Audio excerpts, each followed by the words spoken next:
भारताचे एक सार्वभौम समाजवादी धर्मनिरपेक्ष लोकशाही गणराज्य घडवण्याचा व त्याच्या सर्व नागरिकास सामाजिक आर्थिक व राजनैतिक न्याय विचार अभिव्यक्ती विश्वास श्रद्धा व उपासना यांचे स्वातंत्र्य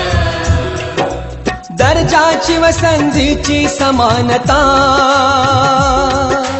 निश्चितपणे प्राप्त करून देण्याचा आणि त्या सर्वांमध्ये व्यक्तीची प्रतिष्ठा व राष्ट्राची एकता